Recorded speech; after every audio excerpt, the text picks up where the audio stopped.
बिहार में बीजेपी का सीएम बनने के बाद से जेडीयू का अस्तित्व खतरे में आ गया है। खुद पार्टी के नेता और कार्यकर्ता चिंता में नजर आ रहे हैं। यही वजह रही कि उन्होंने नीतीश कुमार के राज्यसभा जाने और सीएम पद छोड़ने का विरोध किया। लेकिन अब जब सम्राट चौधरी ने सीएम पद संभाल लिया है तो जेडीयू भी खुद को नए सिरे से मजबूत करने में जुट गई है। इसी कड़ी में नीतीश ने अब एक ऐसा फैसला किया है जिससे पूरे समीकरण बदलते नजर आ रहे हैं। उन्होंने बीजेपी के लिए बड़ी चुनौती खड़ी कर दी है। तो क्या है नीतीश कुमार का वो फैसला, आइए जानते हैं इस रिपोर्ट में। बिहार में सियासी समीकरण तेजी से बदलते नजर आ रहे हैं। नीतीश कुमार के हाथ से भले ही मुख्यमंत्री पद छिन गया हो, लेकिन बिहार की सियासत में अभी भी वो अपनी मजबूत पकड़ बनाए हुए हैं। अब उन्होंने बीजेपी को ही झटका देने की तैयारी कर ली है। जी हां, उनके हालिया फैसलों से तो यही संकेत मिल रहे हैं कि बहुत जल्दी जेडीयू बीजेपी के लिए बड़ी चुनौती बनने वाली है। दरअसल नीतीश कुमार ने जेडीयू का नया विधायक दल का नेता चुन लिया है। उन्होंने पार्टी के पुराने और भरोसेमंद साथी श्रवण कुमार पर भरोसा जताया है।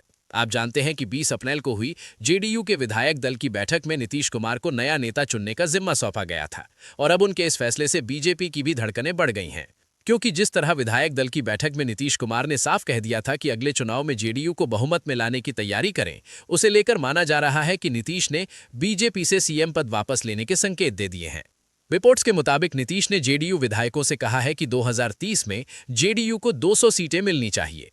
अब अगर जेडीयू 200 सीटों पर चुनाव लड़ती है, क्योंकि इतनी सीट जीतने के लिए चुनाव भी तो लड़ना होगा, ऐसे में उसे बीजेपी से गठबंधन तोड़ना पड़ेगा और जेडीयू ने इसकी तैयारी भी शुरू कर दी है और श्रवण कुमार को विधायक दल का नेता बनाना उसकी इसी रणनीति का हिस्सा माना जा रहा है।